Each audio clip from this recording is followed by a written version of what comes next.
난 할 수 없다. 내가 뭐 하는 게 아니에요. 내가 하는 게 아니라 내 안에 계시는 주님이 하시는 겁니다. 자꾸 내가 하려고 하는 것 때문에 우리가 넘어지고, 때로는 그 넘어짐 때문에 좌절해서 안 일어나고 못 일어나고 핑계대고 그러는 거 아닌가 싶습니다. 우리 옆에 계시는 분들하고 이렇게 좀 서로 격려하고 위로하고 소망을 좀 불어넣어줬으면 좋겠습니다. 내게 능력 주신 자 안에서 내가 할 수 있습니다. 이렇게 한번 인사하십시다. 시작. 내게 능력 주신 자 안에서 내가 할 수 있습니다. 아멘. 아멘. 제가 왜 이 말씀을 드리냐면요, 우리 지난주에 더하기 여정 떠나면서 믿음의 덕을 이렇게 말씀 나눴었습니다. 덕을 세우는 한 주간 됩시다. 이런 도전 여러분과 함께 했었고요. 덕 세우기 위해서 역지사지 합시다. 간보기 많이 합시다. 상대가 정말 무엇을 필요로 하는지, 뭘 원하는지 상대 마음과 생각을 좀 헤아려 봅시다. 이런 말씀 우리 함께 나누어 보았습니다. 어떻게 한 주간 더하기 잘 하셨습니까? 덕 더하기. 습관화는 계속해서 한 걸음 한 걸음 포기하지 않고 나아갈 때 결국 내 안에 내 몸에 배이는 겁니다. 잘 안 되실 수 있었을 것 같으니까 왜 안 되냐면은 뭔가 좀 나만 못하나 이런 마음 때문에 잘 안 되는 거거든요. 저의 실패 사례를 좀 들려드릴 테니까 여러분이 좀 위로를 받고 좀 소망을 가질 수 있었으면 좋을 것 같습니다. 저도 한 주간 동안 나름 말씀을 적용하며 살아내야 되겠다, 덕을 세워야 되겠다, 덕을 더해야 되겠다 이런 마음으로 살아냈는데요. 지난 주간에 저에게 한 가지 일이 있었습니다. 제가 집수리 봉사를 원래 계획하지 않았었는데 집수리 봉사를 급하게 목요일 날 나가게 됐어요. 광고 드렸던 것처럼 본래 집수리 119 이 사역은 지난달 6월 달 같은 경우는 신청자가 없어서 취소됐었어요. 그래서 신청자가 없어서 그냥 안 하나 보다 이렇게 넘어갔는데 6월 말경에 복지관에서 신청이 들어온 거예요. 그러니까 공무원처럼 일하는 분들은 좀 빨리빨리 처리를 잘 안 해주는 그런 경향이 있는 것 같아요. 미뤄주고 미루고 있다가 6월 말에 신청을 딱 한 거예요. 집수리 이제 대표인 박은경 대표가 난감하게 된 거죠.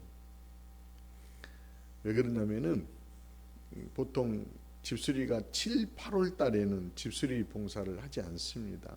왜냐하면 7월 되면은 장마 오잖아요. 그리고 굉장히 더워지기 때문에 가급적이면 7, 8월 달에는 봉사자들을 모아서 봉사한다든지 이러한 거 잘 하지 않습니다.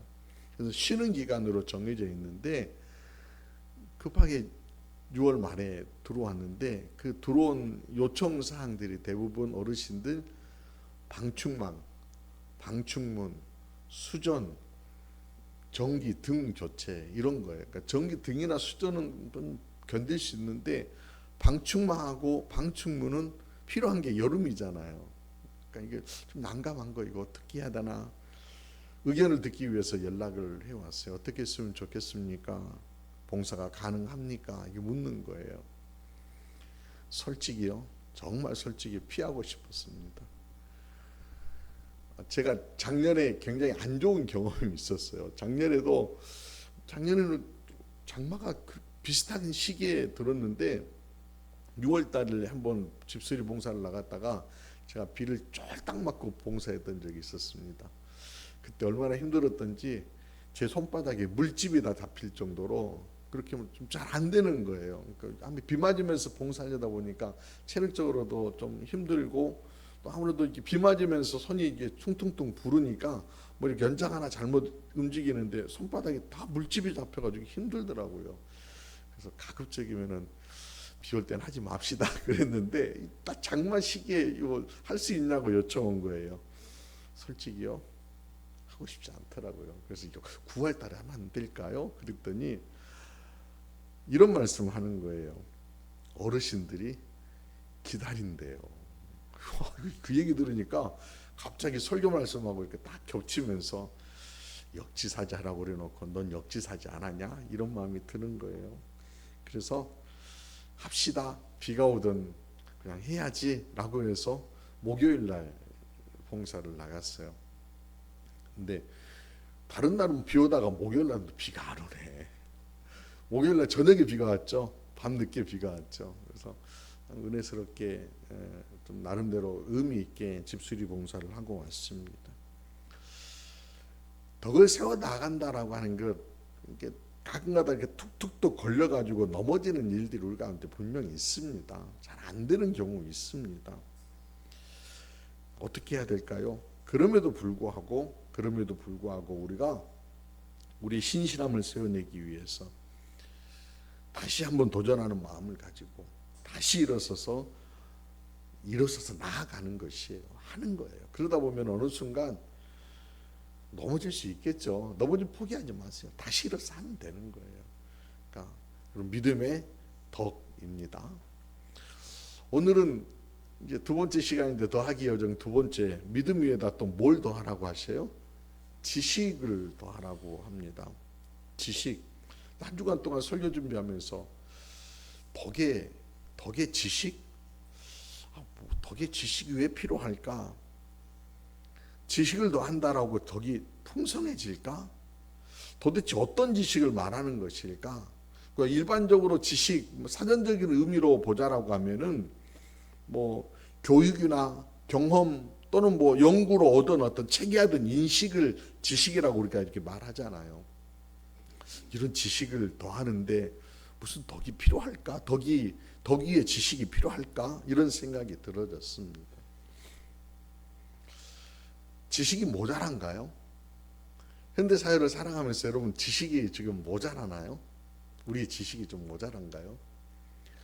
지금 시대를 4차 산업혁명 시기라고 그렇게 얘기를 합니다. 그래서 이게 인터넷과 컴퓨터를 기반으로 하여서 정보가 이렇게 겹쳐졌다는 거예요. 붙여졌다는 거예요. 그러면서 굉장히 시너지 효과가 나타나는 그런 시대가 지금 4차 산업혁명 시대이다 이렇게 얘기합니다. 4차 산업혁명의 대표적인 주자가 바로 AI죠. AI가 얼마나 우리 가운데 이렇게 우리 생활 가운데 굉장히 많이 이렇게 들어왔는지를 볼 수 있는 뉴스 하나가 이번 주간에 있었습니다. 여러분들 혹시 부천 그 판타스틱 영화제가 시작되었어요. 지난 주간에 또 이번 주간까지 계속 이어지고 있다라고 하는데 영화 가운데에 AI 영화가요 출품이 되었어요. 15편이 출품이 되었다는 뉴스 보도가 나왔어요. 근데 제작비가요 0원이에요. 영화를 만드는데 3일 만에 완성할 수 있다는 거예요. 아니, 어떻게 저렇게 할 수 있지? 자세한 과정은 제가 잘 모르겠지만은 영상을 만드는 그 기자가 영상을 만드는 이야기 잠깐 이렇게 그 뉴스에서 보여주는 것을 보았어요. 예를 들었어요. 하늘을 나는 범고래 영상을 하나 만들어줘. 이렇게 AI에다 챗GPT에다가 명령어를 집어넣으면은 금방 하늘을 나는 범고래 영상이요 싹 만들어져 나온다는 거예요. 이런 시대를 우리가 살고 있어요. 거기에다가 밝고 명쾌한 그런 음악을 좀 삽입해줘. 그러면은요 범고래가 날아가는데 음악이요 쫙 깔려져서 나오는 영상이 만들어지는. 제가 무슨 기술을 넣어가지고 막 내가 하는 게 아니에요. 누가 해요? AI가 인공지능이 하는 거예요. 어제 우리 김동훈 목사님하고 잠깐 얘기하는데 상담 분야에도 AI가 지금 이렇게 접목이 됐다는 거예요. 그래서 내담자들 중에 AI로 상담을 하고 오시는 분들이 계시대요. 근데 물론 지금 그 수준은 그냥 교과서에 있는 정도, 이론적인 답변을 해주는 정도로만 해준다는 거예요. 여하튼 상담도 AI가 가능해지는 그런 시기. 물론 부정적인 면들도 있습니다. 뉴스에서 여러분 보셨을 거예요. AI로 가짜 뉴스가 만들어지는 그런 얘기 나와요. 오늘 아침에 제가 인터넷 검색하면서 딱 보니까 또 이런 뉴스 하나 나왔어요. 우크라이나의 대통령 부인이 아주 호화로운 스포츠카를 샀다는 그런 뉴스가 나왔대요. 가짜 뉴스예요. 아마 누가 만들었는지 모르지만은 좀 음해하려고 하는 그런 뉴스가 만들어졌다라고 합니다. 딥러닝 기술이 발전하면서 내가 말하지 않지만은 내가 말하는 것처럼 영상을 만들어 가지고 유포하는 가짜 뉴스가 퍼져가고 있다. 약간 부정적인 면이 있죠. 근데 여하튼 초기술 사회, 초지식 사회로 접어들고 있어요. 지식이 굉장히 많다는 거예요. 근데 지식이 풍성한데도 불구하고 덕게 지식이라고 하는데 지식을 더 할 필요가 있을까? 이런 의심이 들었어요. 충분히 지금 우리가 풍성한 어떤 지식의 시대에 살아가고 있는데 뭔 지식을 더 해야 될까? 그런 의문이 들었습니다. 그런데 오늘 본문 베드로가 말하고 있는 이 지식이라고 하는 단어 안에 단어의 뜻을 좀 새겨볼 필요가 있어요. 헬라어로 이 지식이라고 하는 단어는 그노시스라고 하는 단어를 쓰는데 이 그노시스의 어원은 기노스코라고 하는 말에서부터 유래를 해요. 기노스코라고 하는 이 헬라어 단어는 이해하다, 알다, 분간하다라고 하는 그런 뜻이 있는데 히브리어로 보면은 야다라고 하는 단어. 그러니까 제가 야다라고 하는 단어를 자주 쓰는데요. 알다라고 하는 단어는 이 단어는요. 그냥 어떤 그 전달을 통해 가지고 채워지는 지식이 아니라 체험을 통하여서 익혀지는 지식을 얘기하는 거예요. 그러니까 여러분 책을 통하여서 보는 그런 지식이 아니라 관계를 통하여서 형성된 지식, 알물, 기노스코 또는 야다라고 그렇게 얘기한다는 거죠. 그러니까 베드로가 얘기하는 덕 위의 지식이라고 하는 것은 그냥 우리가 뭐 책을 통하여서 익히는 그런 지식이 아니라 관계를 통하여서 형성된 지식을 의미하는 거예요. 관계라고 하는 것은요, 특별히 두 가지 분야에서 우리가 좀 힘써야 될 것 같습니다. 먼저 저는 이 관계 안에서 첫 번째 우리가 힘써야 될 부분이 나를 좀 알아야 된다. 나와의 관계를 좀 잘 세워야 된다는 거예요. 나 누구인지, 나 어떤 존재인지, 내가 정말 나의 정체성, 나의 심리 상태, 내가 추구하고 있는 것, 내 안에 꿈틀거리고 있는 것, 이런 것들을 좀 알 필요가 있다라고 하는 거예요. 나를 잘 아시나요? 여러분 나에 대해서 잘 아시나요? 아이작 뉴턴이 나이가 들어가지고 치매가 막 찾아오니까 나이도 잊어버리고요, 생일도 잊어버리고 자꾸 잊어버리는 거예요. 그래서 제자가 선생님한테 선생님 도대체 기억하시는 게 뭐예요? 이렇게 물었대요. 그랬더니 뉴턴이 그런 얘기했다네요. 내가 죄인인 것은 내가 안다. 그리고 그 죄를 우리 주님께서 사하여 주신 것을 내가 안다. 그렇게 얘기를 했대요. 근데 뭐 굉장히 좀 의미 있는 그런 이야기이지만은 우리가 세상을 살아가면서 나에 대한 것을 참 잘 알 필요가 있다라고 하는 거예요. 바울이 이런 얘기합니다. 베드로가 얘기했네요. 베드로전서 2장 10절 말씀 보니까 같이 한번 읽어보십시다. 시작. 내가 전에는 백성이 아니더니 이제는 하나님의 백성이요 전에는 궁유를 얻지 못하였더니 이제는 궁유를 얻은 자니라. 아멘. 그러니까 내가 누구인가? 나는 예전에는 하나님 백성 아니었어요. 근데 이제는 하나님 백성이에요. 예전에는 궁유를 얻지 못하는 자였어요. 이제는 궁유를 얻은 자예요. 얻을 자가 아니라 이미 얻은 자예요. 궁일의 은혜를 누리고 있는 자라는 거예요. 그 자기 정체성, 내가 정말 귀한 존재이구나, 하나님 은혜 받은 자이구나 라고 하는 것을 우리가 잘 인식할 필요가 있다는 거죠. 그런데도 그럼에도 불구하고 살아가는 날들 동안 내가 꼭 그렇게만 살아가는 건 아니에요. 내용을 보고 내 안을 들여다보면은 나만이 알 수 있는 내가 또 있어요. 누구에게도 말할 수 없는 나라고 하는 존재.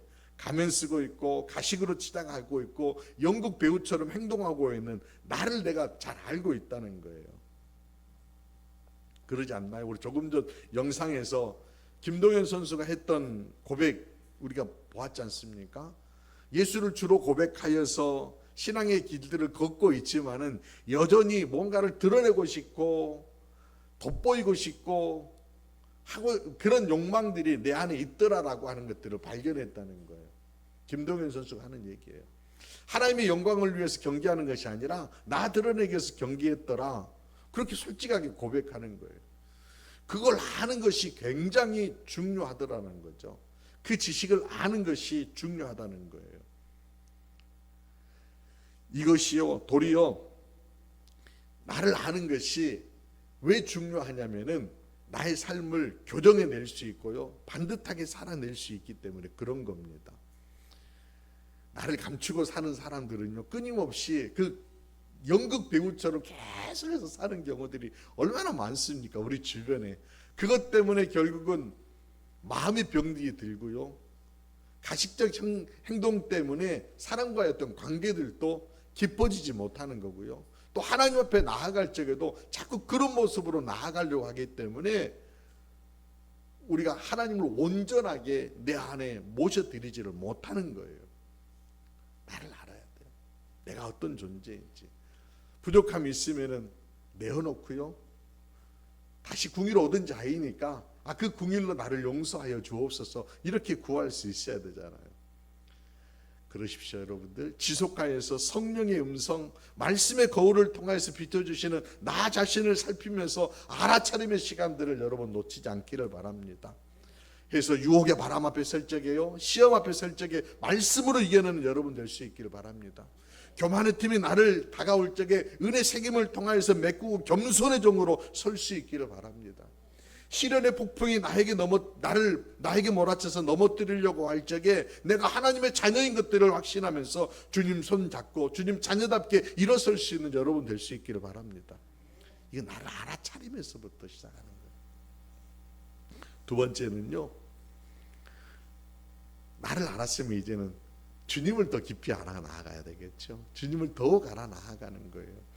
빌립보서 3장 8절에서 바울이 이런 얘기했어요. 또한 모든 것을 해로 여김은 내 주 그리스도 예수를 아는 지식이 가장 고상하기 때문이라. 내가 그를 위하여 모든 것을 잃어버리고 배설물로 여김은 그리스도를 얻고 그랬습니다. 예수를 아는 지식을 통하여서 그리스도를 얻고, 이렇게 연결해 볼 수 있을 것 같습니다. 여러분, 이게 그 예수를 아는 지식과 예수에 관한 지식은 여러분 좀 구별을 하실 필요가 있을 것 같아요. 바울이요, 다메섹 도상을 걸어가기 이전에 예수에 관한 지식은 잘 알고 있었어요. 맞죠? 예수님이 어떤 분이신지, 예수님이 십자가에 달려 돌아가신 것, 또 많은 사람들을 미혹하고 있는 것, 예수를 믿는 사람들이 그 예수를 전함으로 세상을 현혹시키고 있다라고 예수에 관한 지식은 바울이 이미 알고 있었다는 거예요. 근데 예수를 아는 지식은 또 다르다라고 하는 거예요. 여기서도 안다라고 하는 것들이 체험이죠. 그래서 바울이요, 예수를 아는 지식을 통해서 예수를 얻고 싶다라고 하는 그런 표현들 자꾸 써요. 그래서 빌립보서 이어지는 3장 10절 말씀 보면은 이런 표현까지 씁니다. 심지어는 내가 그리스도와 그 부활의 권능과 그 고난의 참여함을 알고자 하여 그의 죽으심을 본받아. 그러니까 그분처럼 죽고 싶다는 거예요. 그분처럼 부활하고 싶다는 거예요. 그분과 일치하고 싶다는 거예요. 그러면서 그분을 더 알아 그분을 얻고 싶다라고 하는 그런 열망이 그에게 있었다는 겁니다. 사랑하는 여러분, 우리에게도 그런 열망이 있었으면 참 좋겠습니다. 그러기 위해서 주님과 관계 맺는 거예요. 그러기 위해서 오늘 또 주님의 이름을 부르고요, 그러기 위해서 주님의 사랑, 주님이 나를 어떻게 사랑하였는지 우리가 느껴봐야죠. 십자가를 통하여서 우리를 사랑하셨습니다, 이건 이론이에요. 여러분들을 위하여서 여러분들의 죄를 사하여 주셨습니다, 이건 이론이에요. 근데 이게 내 안에 들어와서 십자가의 사랑이 나에게 스며들고 내가 십자가를 통과한 사람이고 십자가를 통해서 구원 얻은 자이다라고 하는 이 부분은 다른 부분이에요. 내가 맛보아야지만 알 수 있는 거예요. 아무리 사랑을 이론으로 설명한다고 해서 그게 사랑이 여러분 느껴지십니까? 다가와지십니까? 사랑은요, 맛을 보아야 하는 거예요. 느껴봐야지 하는 거예요. 주님이 나를 어떻게 사랑하시는지, 주님이 어떻게 나를 위하여서 이런 놀라운 일들을 행하셨는지를 내가 느껴보는 거예요. 그 느낌을 갖기 위해서 주님의 이름을 부르고 주님의 뜻을 새겨보고 내가 주님의 사랑받는 자인 것들을 점점 좀 이렇게 다가가 보는 거예요. 그리고 어느 순간 성령께서 내 안에서 나를 위로하시고 나를 만져주시고 그 사랑의 기운들이, 체온들이 느껴지기 시작하면서 아, 내가 주님의 사랑받는 자이구나, 나 또한 주님 사랑하는 자로 살아내겠다, 이런 다짐하게 되는 거 아닙니까? 사랑하는 여러분, 주님의 사랑이 여러분 가운데 스며들고 그 사랑 맛보는 여러분 될 수 있기를 주님의 이름으로 부탁합니다. 사랑받은 자만이 사랑할 수 있는 거예요. 그렇게 그 주님의 사랑이 내 가운데 스며들어 있으면은 그 다음번에 이루어지는 것은요, 자연스럽게 사랑이 흘러가요. 그래서 아마 덕 위에 지식이라고 하는 것들이 필요하다, 더 하라라고 하는 얘기가, 하나님의 사랑을 내가 알고 있다라고 하면은, 내가 얼마나 소중한 존재인 것을 알고 있다라고 하면은 덕은 자연스럽게 어디를 향해서 흐를까요? 이웃을 향해서 흐르게 될 거라는 거예요. 그래서 덕의 지식을 이라고 베드로가 얘기한 거 아닌가 싶습니다. 덕의 지식이 쌓이면요, 신앙 삶에 있어서 균형 잡힌 삶을 살 수 있을 것입니다. 가식이 아닌 진정을 가지고 이웃을 사랑할 수 있을 것입니다. 이웃을 판단하는 자세로 바라보는 것이 아니라 마치 누가복음 15장의 탕자의 비유에서 집 나간 아들을 그냥 받아들이듯이 그런 마음으로 이웃들을 내가 용납하고 용서하며 받아들이는 삶을 살 수 있을 것입니다. 그런 삶에게 좀 바다와 같은 넓은 마음들을 주님께서는 품게 하여 주실 것입니다. 그 마음으로 여러분 덕을 펼치며 살아내십시다. 덕을 행하는 능력이 나에게서 나오는 것이 아니라 바로 주님의 사랑에서부터 나온다라고 하는 사실들을 새기면서 형제를 사랑하시고 그렇게 덕의 지식을 더해 나아가는 여러분 될 수 있기를 주님의 이름으로 축원합니다. 그런데 우리가 자꾸 잊어버린다라고 그랬잖아요. 자꾸 잊어버린다. 독일 심리학자였던 헤르만 에빙하우스가 망각의 곡선이라고 하는 것을 그렸어요. 망각의 곡선. 도표 한번 보시면 이렇게 돼 있죠. 저게 망각의 곡선이래요. 여러분들이 지금 설교를 들으면서 설교 내용을 아마 촘촘하게 들으신 분들은 90% 정도 기억하실 거지만 1시간 정도 지나면은 그게 70% 떨어지고요. 그리고 내일 정도 되면은 이게 50으로 떨어지고요.